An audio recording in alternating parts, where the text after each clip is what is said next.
New hope ಟಿವಿಯ ಎಲ್ಲ ವೀಕ್ಷಕರಿಗೂ ಕರ್ತನಾದ ಯೇಸು ಕ್ರಿಸ್ತನ ನಾಮದಲ್ಲಿ ವಂದನೆಗಳು. ನಿರೀಕ್ಷೆಯ ವಾಕ್ಯ ಎಂಬ ಕಾರ್ಯಕ್ರಮಕ್ಕೆ ತಮ್ಮೆಲ್ಲರಿಗೂ ಆರ್ಥಿಕ ಸ್ವಾಗತ. ಬನ್ನಿರಿ, ಈ ದಿನ ದೇವರು ನಮಗಾಗಿ ಇಟ್ಟಿರುವ ನಿರೀಕ್ಷೆಯ ವಾಕ್ಯವನ್ನು ಧ್ಯಾನಿಸೋಣ. ಈ ದಿನ ದೇವರ ವಾಕ್ಯದ ಧ್ಯಾನಕ್ಕಾಗಿರುವಂಥ ವಿಷಯ, ಮೊದಲು ದೇವರನ್ನ ಹುಡುಕಿರಿ.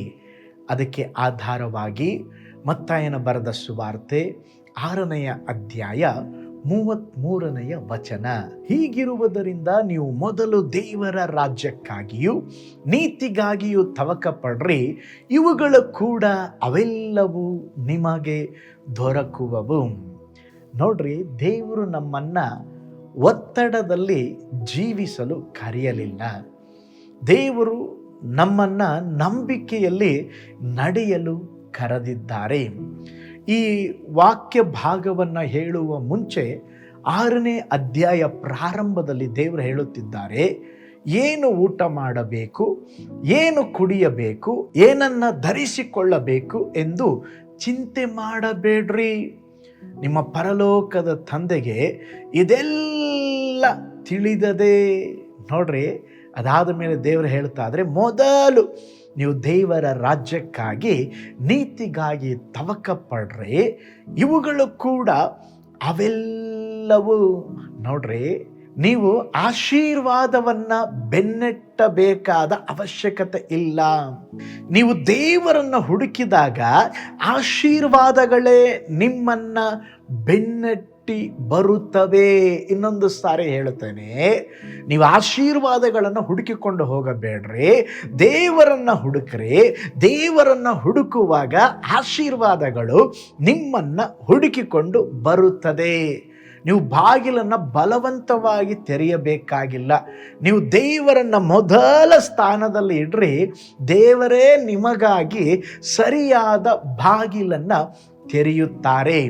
ನೀವು ಎಲ್ಲರ ಒಂದು ಒಪ್ಪಿಗೆಗಾಗಿ ಬದುಕಬೇಕಾಗಿಲ್ಲ, ಎಲ್ಲರನ್ನ ಸಂತೋಷ ಪಡಿಸುವ ಕೆಲಸ ಮಾಡಬೇಕಾಗಿಲ್ಲ.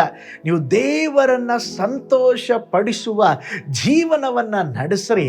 ನಿಮ್ಮ ಜೀವಿತದಲ್ಲಿ ಬೇಕಾದ ಸರಿಯಾದ ಜನರನ್ನ ನಿಮ್ಮಲ್ಲಿ ದೇವರು ಸೇರಿಸುತ್ತಾರೆ. ಪ್ರೀತಿಯುಳ್ಳ ದೇವ ಜನರೇ, ನಿಮ್ಮ ಭವಿಷ್ಯತ್ತನ್ನು ದೇವರು ತಿಳಿದಿದ್ದಾರೆ. ನಿಮಗೇನು ಬೇಕು, ಯಾವಾಗ ಬೇಕು, ಯಾರ ಮೂಲಕ ಬೇಕು, ಎಲ್ಲವೂ ಅವರಿಗೆ ತಿಳಿದದೆ. ನೋಡ್ರಿ, ದಾವೀದನ ಜೀವಿತವನ್ನು ನಾವು ನೋಡುವಾಗ, ಅವನು ಬಾಲಕನಾಗಿದ್ದಾಗ ಕುರಿಗಳನ್ನು ಕಾಯುತ್ತಿದ್ದನು. ಆ ಕೆಲಸ ಅಷ್ಟಾಗಿ ದೊಡ್ಡದಾಗಿ ಕಾಣುತ್ತಿರಲಿಲ್ಲ, ಯಾರೂ ಅವನನ್ನು ನೋಡುತ್ತಿರಲಿಲ್ಲ. ಏಕಾಂತವಾದ ಜೀವನ, ಒಂಟಿಯಾದ ಜೀವನ ಅವನಿಗೆ ಮೆಚ್ಚುಗೆ ಕೊಡುತ್ತಿರಲಿಲ್ಲ. ಆದರೆ ಅವನ ಸಹೋದರರು ಸೈನ್ಯದಲ್ಲಿದ್ದರು, ಅವರಿಗೆ ಗೌರವ ಇತ್ತು. ಆದರೆ ದಾವೀದನು ಸಾಮಾನ್ಯ ಒಂದು ಕೆಲಸ, ಕುರಿಗಳ ಜೊತೆ ಕುರಿ ಕಾಯುವನಾಗಿ ಅವನು ಕೆಲಸ ಮಾಡುತ್ತಾ ಇದ್ದ.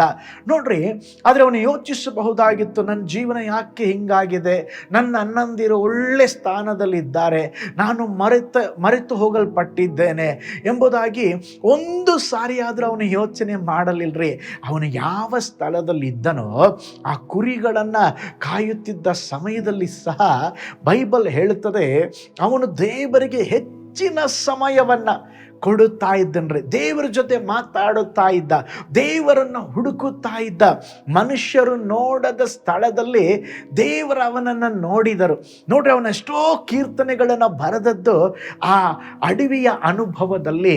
ಒಬ್ಬಂಟಿಗನಾಗಿರುವಾಗ ಅವನ ಅಡವಿಯಲ್ಲೇ ದೇವರನ್ನ ಅಧಿಕವಾಗಿ ಹುಡುಕುತ್ತಾ ಇದ್ದನ್ರಿ. ನೋಡ್ರಿ, ದಾವೀದನು ಅರಮನೆಗೆ ಓಡಲಿಲ್ಲ, ಅವನು ರಾಜ್ಯನಾಗುವುದಕ್ಕೆ ಪ್ರಚಾರ ಮಾಡಲಿಲ್ಲ, ಜನರನ್ನ ಒಂದು ಕುತಂತ್ರದಿಂದ ಸೆಳೆಯಲು ಪ್ರಯತ್ನ ಮಾಡಲಿಲ್ಲ. ಅವನೇನು ಮಾಡಿದಂದ್ರೆ, ದೇವರನ್ನ ಹುಡುಕಿದ.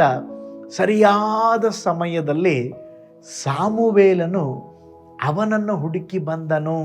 ದಾವೀದನು ಸಾಮುವೇಲನನ್ನು ಹುಡುಕಿಕೊಂಡು ಹೋಗಲಿಲ್ಲ, ಸಾಮುವೇಲನು ದಾವೀದನನ್ನು ಹುಡುಕಿಕೊಂಡು ಬಂದನು. ದಾವೀದನು ಸಿಂಹಾಸನವನ್ನ ಬೆನ್ನಟ್ಟಲಿಲ್ಲ, ದೇವರೇ ಆ ಸಿಂಹಾಸನವನ್ನ ಇವನು ಇರುವ ಸ್ಥಳದಲ್ಲಿ ತರುವುದಕ್ಕೆ, ಅಭಿಷೇಕಿಸುವುದಕ್ಕೆ ಪ್ರವಾದಿಯನ್ನ ಕಳಿಸಿಕೊಟ್ಟನು. ನೋಡ್ರಿ, ಯಾಕೆಂದ್ರೆ ಅವನು ಮೊದಲು ಹುಡುಕಿದ್ದು ದೇವರನ್ನ. ದೇವರು ನಮಗೆ ಹೇಳುತ್ತಿದ್ದಾರೆ, ನೀನು ಮೊದಲ ಸ್ಥಾನದಲ್ಲಿ ದೇವರನ್ನು ಇಡುವುದಾದರೆ ನಾನು ನಿನ್ನ ಜೀವಿತದಲ್ಲಿ ಮಾಡಬೇಕಾದ ಸಂಗತಿಗಳನ್ನು ನಾನು ಮಾಡುತ್ತೇನೆ. ಅದಕ್ಕೆ ಬೈಬಲ್ ಹೇಳ್ತದೆ, ಮೊದಲು ದೇವರ ರಾಜ್ಯಕ್ಕಾಗಿಯೂ ನೀತಿಗಾಗಿಯೂ ತವಕ ಪಡ್ರಿ. ನಾನು ಹೇಳ್ತೇನೆ, ನೀವು ದೇವರನ್ನು ಹುಡುಕುವ ವಿಧದಲ್ಲಿ ಹುಡುಕ್ರಿ, ಬಾಕಿ ಎಲ್ಲ ನಿಮ್ಮನ್ನು ಹುಡುಕೊಂಡು ಬರಲಿಕ್ಕಿದೆ. ನಾವೇನು ಮಾಡ್ತೇವೆ? ದೇವರನ್ನ ಬದಿಗಿಟ್ಬಿಟ್ಟಿದ್ದೇವೆ, ದೇವರ ಕಾರ್ಯಗಳನ್ನು ಬದಿಗಿಟ್ಬಿಟ್ಟಿದ್ದೇವೆ. ಬರೀ ಕೆಲಸ, ಬಿಸ್ನೆಸ್ಸು, ಕೆಲಸ, ಹಣ ಗಳಿಸಬೇಕು, ಹಾಗೆ ಹಿಂಗೆ ಹುಡುಕ್ತಾ ಇದ್ದೇವೆ. ಯಾವುದು ವರ್ಕೌಟ್ ಆಗ್ತಾ ಇಲ್ಲ. ಆದರೆ ದೇವರು ಹೇಳ್ತಾ ಇದ್ದಾರೆ, ನನ್ನನ್ನು ಹುಡುಕ್ರಿ, ಆಶೀರ್ವಾದ ನಿಮ್ಮನ್ನು ಹುಡುಕಿಕೊಂಡು ಬರ್ತದೆ. ಹಾಗಾದರೆ ಇವತ್ತೊಂದು ತೀರ್ಮಾನ ತಗೊಳ್ಳೋಣ, ದೇವರೇ ಇವತ್ತಿನಿಂದ ನಿಮ್ಮನ್ನೇ ಹುಡುಕ್ತೇನೆ ಎಂಬುದಾಗಿ ಹೇಳ್ರಿ. ಆಶೀರ್ವಾದ ನಿಮ್ಮನ್ನು ಹುಡುಕಿಕೊಂಡು ಬರಲಿಕ್ಕಿದೆ. ಪ್ರಾರ್ಥನೆ ಮಾಡೋಣ. ಪರಲೋಕದಲ್ಲಿ ವಾಸ ಮಾಡುವ ನಮ್ಮ ತಂದೆಯಾದ ದೇವರೇ, ಮೊದಲು ದೇವರ ರಾಜ್ಯಕ್ಕಾಗಿ ನೀತಿಗಾಗಿ ತವಕ ಪಡ್ರಿ ಎಂಬುದಾಗಿ ಹೇಳಿದ್ದೀರ. ದೇವರೇ, ಈ ದಿನಗಳಲ್ಲಿ ಅಧಿಕವಾಗಿ ನಿಮ್ಮನ್ನು ಹುಡುಕುವಂತೆ, ನಿಮ್ಮನ್ನು ಬಯಸುವಂತೆ, ಹೇಗೆ ದಾವೀದನು ನಿಮ್ಮನ್ನು ಹುಡುಕಿದಾಗ ಆಶೀರ್ವಾದ ಅವನನ್ನು ಹುಡುಕಿಕೊಂಡು ಬಂತೋ, ನಾವು ಸಹ ಸ್ವಾಮಿ ನಿಮ್ಮನ್ನು ಹುಡುಕಲಿಕ್ಕೆ ಸಹಾಯ ಮಾಡಿರಿ. ಇನ್ನು ಈಗ ಎಷ್ಟು ನಾವು ಪ್ರಾರ್ಥನೆ ಮಾಡುತ್ತಿದ್ದೇವೆಯೋ ಅದಕ್ಕಿಂತಲೂ ಹೆಚ್ಚಾಗಿ ಎಲ್ಲ ಸಮಯದಲ್ಲಿ ನಿಮ್ಮನ್ನೇ ಆತುಕೊಂಡು ಹುಡುಕಲಿಕ್ಕೆ ನಮಗೆ ಸಹಾಯ ಮಾಡಿರಿ.